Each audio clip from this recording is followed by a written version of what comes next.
Hi అండి, నేను మీ Shilpa Vinay. Welcome to Vincy kitchen. ఈరోజు మనం పండుగ స్పెషల్గా 4 రకాల పిండి వంటల్ని చూద్దాము. పాకంతో పని లేకుండా చేసుకునే పొంగడాలు, బెల్లంతో చేసుకునే బూందీ లడ్డు, పుట్నాల పప్పు బెల్లంతో చేసుకునే కజ్జికాయలు, అలాగే రిబ్బన్ పకోడి. ముందుగా మనం బెల్లం బూందీ లడ్డు ఎలా తయారు చేసుకోవాలో చూద్దాము. బెల్లంతో చేసినా కానీ చాలా బాగుంటాయండి, చాలా సాఫ్ట్గా.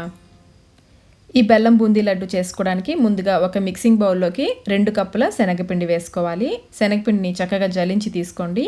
ఇందులో 2 చిటికెళ్ళ వంట సోడా వేసుకోవాలి. బేకింగ్ సోడా అంటారు కదా, 2 చిటికెళ్ళు వేసుకోవాలి. ఒకసారి కలుపుకొని ఇందులో కొంచెం నీళ్లు పోసుకుంటూ పిండిని కొంచెం పల్చగా కలుపుకోవాలి. నీళ్లు ఒకేసారి ఎక్కువ పోయొద్దండి, కొంచెం పోసుకుంటూ ఉండలేమీ లేకుండా కలుపుకోవాలి. పిండి కన్సిస్టెన్సీ చూడండి, ఈ విధంగా ఉండాలి. మరి పల్చగా ఉండకూడదు, అలానే మరి చిక్కగా కూడా ఉండకూడదు. పిండి రెడీ అయిపోయింది. ఇప్పుడు డీప్ ఫ్రైకి సరిపడా నూనెను పెట్టి మీడియం ఫ్లేమ్లో బాగా కాగనివ్వాలి. నూనె బాగా కాగిన తర్వాత బూందీ గరిటెను పెట్టి ఇందులో తగినంత పిండిని వేసుకోవాలి. పిండి వేసాక చూడండి, ఈ విధంగా కొంచెం స్ప్రెడ్ చేస్తూ ఉంటే చక్కగా బూందీ పడుతుంది. ఆయిల్కి సరిపడా బూందీ వేసుకోవాలి. బూందీ వేసేటప్పుడు ఫ్లేమ్ మీడియం టు హై ఉంటే చక్కగా పొంగుతుంది. బూందీ వేశాక గరిటెను చూడండి, ఈ విధంగా తిప్పి పెట్టామంటే బూందీ నెక్స్ట్ వేసేటప్పుడు తోకలు రాకుండా ఉంటుంది. లేదంటే వెనక ఉన్న పిండిని క్లీన్ చేసేసుకోవచ్చు. ప్రతిసారి ఈ విధంగా గరిటెని క్లీన్ చేసుకోవాలి. బూందీని మీడియం ఫ్లేమ్లో వేగనివ్వాలి. ఇవి వేగడానికి ఎక్కువ టైం పట్టదండి, త్వరగానే వేగిపోతాయి. మరి క్రిస్పీగా వేయించొద్దు. బూందీ పట్టుకొని చూస్తే పైన క్రిస్పీగా ఉండాలి, లోపల సాఫ్ట్గా ఉండాలి. అలా వేగిన వెంటనే ఆయిల్లో నుంచి తీసేసుకోవాలి. ఇలా తీసేసుకున్న బూందీని ఒక గిన్నెలోకి వేసేసుకోండి. నెక్స్ట్ వాయి వేసే ముందు నూనెని 1 నిమిషం పాటు వేడెక్కిన తర్వాత బూందీ వేసుకోవాలి. మీ దగ్గర బూందీ గరిటె లేదనుకోండి, ఈ విధంగా జాలి గిన్నెలో అయినా వేసుకోవచ్చు. ఇదే విధంగా మిగిలిన బూందీ అంతా చేసుకోవాలి. ఈ విధంగా బూందీ చేసుకొని ఒక గిన్నెలోకి వేసేసుకొని బూందీ ఆరిపోకుండా మూత పెట్టేసుకొని పక్కన పెట్టేసుకోండి. ఇప్పుడు ప్యాన్లో 1 టేబుల్ స్పూన్ నెయ్యి వేసుకుని, నెయ్యి కాగిన తర్వాత కొన్ని జీడిపప్పులు వేసుకుని వేయించుకోవాలి. జీడిపప్పులు కొంచెం వేగిన తర్వాత కొన్ని కిస్మిస్ కూడా వేసుకుని వేయించుకోవాలి. జీడిపప్పు కిస్మిస్ 2 బాగా వేగిన తర్వాత ఒక గిన్నెలోకి తీసుకుని పక్కన పెట్టేసుకోండి. ఇప్పుడు ఇదే ప్యాన్లో 2 కప్పుల తురిమిన బెల్లం వేసుకోవాలి. మనం శనగపిండి ఎంత తీసుకున్నామో బెల్లం కూడా అంతే తీసుకోవాలి. ఇప్పుడు ఇందులో 1 కప్పు నీళ్లు పోసి ఈ బెల్లాన్ని కరిగించుకోవాలి. బెల్లంలో నలకలు ఉన్నాయనిపిస్తే బెల్లం కరిగిన తర్వాత ఒకసారి ఫిల్టర్ చేసుకోండి. ఇప్పుడు ఫ్లేమ్ని మీడియంలోనే ఉంచి ఇది లేత తీగ పాకం వచ్చేంత వరకు మధ్యలో కలుపుకుంటూ ఉడికించుకోవాలి. ఒకసారి పాకం వచ్చిందో లేదో చెక్ చేద్దాము. చూడండి, మనం కొంచెం పాకం ఇలా తీసుకొని చూస్తే ఈ విధంగా లేత తీగ పాకం, ఒక తీగ పాకం రావాలి. ఇప్పుడు దీంట్లో 1/2 టీ స్పూన్ నిమ్మరసం వేసుకోవాలి. నిమ్మరసం వేయడం వల్ల మనం లడ్డూలు చేసిన తర్వాత పైన బెల్లంలాగా ఫామ్ అవ్వకుండా జ్యూసీగా ఉంటాయండి. ఇప్పుడు వెంటనే మనం తయారు చేసుకున్న బూందీ అంతా వేసేసుకొని కలుపుకోవాలి. 2-3 నిమిషాల పాటు లో ఫ్లేమ్లోనే ఈ బూందీని ఉడికించుకోవాలి. మీకు కలుపుతూ ఉంటే బాగా పాకం ఎక్కువగా అనిపిస్తుందండి. ఇది కొంచెం సేపటికి ఈ పాకం అంతా బూందీ పీల్చేసుకుని బాగా దగ్గర పడిపోతుంది. ఇలా బాగా కలుపుకొని స్టవ్ ఆఫ్ చేసేసి పక్కకి తీసేసుకోండి. ఇప్పుడు ఇందులో బాగా మెత్తగా దంచిన యాలకుల పొడి, మీ దగ్గర ఉంటే ఒక చిటికెడు పచ్చకర్పూరం కూడా వేసుకోండి. పచ్చకర్పూరం వేస్తే లడ్డూలకి మంచి రుచి వస్తుంది. ఒక చిటికెడు సరిపోతుంది. మనం ముందుగా వేయించి పెట్టుకున్న జీడిపప్పు కిస్మిస్, అలాగే చివరిగా 1 టేబుల్ స్పూన్ నెయ్యి కూడా వేసుకుని ఇవన్నీ బాగా కలిసేలాగా కలుపుకోవాలి. ఇలా బాగా కలుపుకున్న తర్వాత బూందీని ఈ విధంగా నొక్కి పెట్టేసి మూత పెట్టి ఈ మిశ్రమాన్ని కొంచెం చల్లారనివ్వాలి. మరి పూర్తిగా చల్లారిపోకూడదండి. మనం చేత్తో తాకగలిగినంత వేడున్నప్పుడు చేతికి కొంచెం నెయ్యి రాసుకుని తగినంత ఈ మిశ్రమాన్ని తీసుకుని గట్టిగా నొక్కుతూ లడ్డూల్ని చేసుకోవాలి. ఇది పూర్తిగా చల్లారిపోతే పొడిగా అయిపోతుందండి. గోరువెచ్చగా ఉన్నప్పుడే లడ్డూల్ని చేసుకోవాలి. త్వరగా లడ్డూల్ని చేసేసుకోవాలి. ఇదే విధంగా మిగిలిన లడ్డూలన్నీ చేసుకోవాలి. పంచదార వాడడం ఇష్టం లేని వాళ్ళు చక్కగా ఇలా బెల్లంతో చేసుకోవచ్చండి. బెల్లంతో చేసినా కానీ లడ్డూలు చాలా బాగుంటాయి. చూసారు కదా బెల్లం లడ్డూలను ఎలా చేసుకున్నామో. ఇప్పుడు మనం బెల్లం పొంగడాలు ఎలా తయారు చేసుకోవాలో చూద్దాము. ముందుగా ఒక గిన్నెలో 2 కప్పుల బియ్యం వేసుకోవాలి. మీకు అందుబాటులో ఉంటే రేషన్ బియ్యం వేసుకోండి. రేషన్ బియ్యంతో ఇంకా బాగా వస్తాయి. 1-2 సార్లు శుభ్రంగా కడిగేసి నీళ్లు పోసి రాత్రంతా నానబెట్టుకోవాలి. బియ్యం బాగా నానాలి. నెక్స్ట్ డే మార్నింగ్ అంతా చూడండి బియ్యం చక్కగా నానాయి కదా, వీటిని పక్కన పెట్టేసుకొని ఒక గిన్నెలో 2 కప్పుల తురిమిన బెల్లం వేసుకోవాలి. మనం బియ్యం ఎంత తీసుకున్నామో బెల్లం కూడా అంతే తీసుకోవాలి. ఇందులో 2-3 టేబుల్ స్పూన్ల నీళ్లు పోసుకోవాలి. పావు కప్ కంటే కూడా కొంచెం తక్కువే పోసుకోవాలండి. లో ఫ్లేమ్లో ఈ బెల్లాన్ని కరిగించుకోవాలి. అస్సలు నీళ్ళు ఎక్కువ పోయొద్దండి, ఫ్లేమ్ కూడా హైలో పెట్టద్దు, పాకం వచ్చేస్తుంది. లో ఫ్లేమ్లో తక్కువ నీళ్లు పోసి ఇలా కరిగించుకొని స్టవ్ ఆఫ్ చేసేసి వీటిని పూర్తిగా చల్లారనివ్వాలి. ఇప్పుడు మిక్సీ జార్లో నానబెట్టుకున్న బియ్యం వేసుకొని అలాగే 4 యాలకులు కూడా వేసుకోవాలి.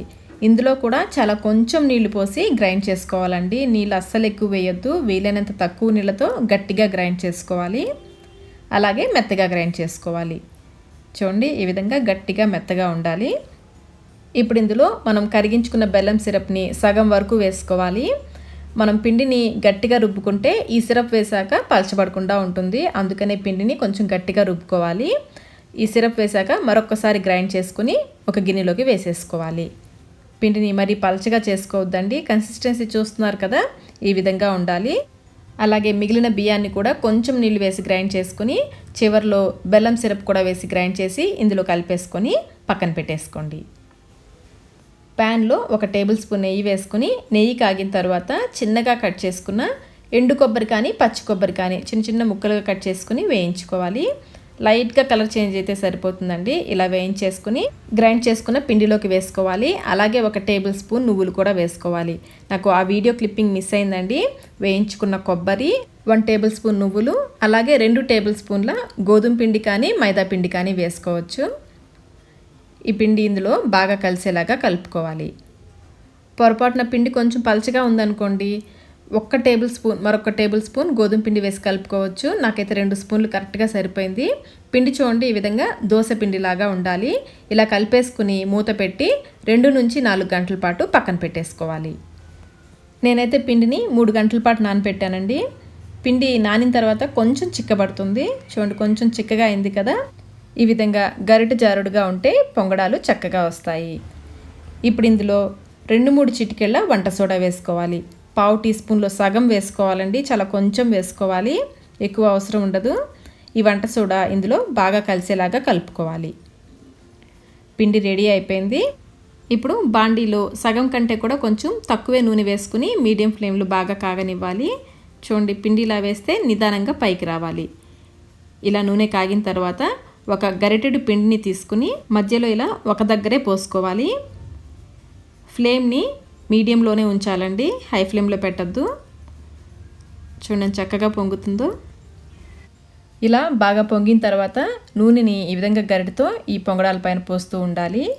ఫ్లేమ్ని మీడియంలోనే ఉంచాలండి, హై ఫ్లేమ్లో పెట్టేశారంటే పైన కాలుతుంది, లోపల ఉడకదు. ఒకవైపు కాలిన తర్వాత రెండో వైపుకు తిప్పుకొని ఇటువైపు కూడా బాగా కాలనివ్వాలి. చూడండి చక్కగా కాలింది కదా, వెనక వైపును కూడా ఇదే రంగు వచ్చేంత వరకు వేయించుకొని ఆయిల్లో నుంచి తీసేసుకోవాలి. ఇదే విధంగా మిగిలినవన్నీ చేసుకోవాలి. బెల్లం పాకంతో పని లేకుండా చాలా ఈజీగా చేసుకోవచ్చండి. అరిసెలు, బూరెలు ఇలాంటివి చేయడం కష్టం అనుకునేవాళ్ళు చక్కగా ఇలా పొంగడాలు చేసుకోవచ్చు. లోపల వరకు కూడా చక్కగా కాలుతుంది చూడండి.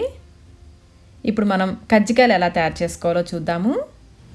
ముందుగా ఒక మిక్సింగ్ బౌల్లో 2 కప్పుల మైదా పిండి, పావు కప్పు బొంబాయి రవ్వ, ఉప్మా రవ్వ అంటారు కదా, ఒక చిటికెడు ఉప్పు వేసుకుని కలుపుకోవాలి.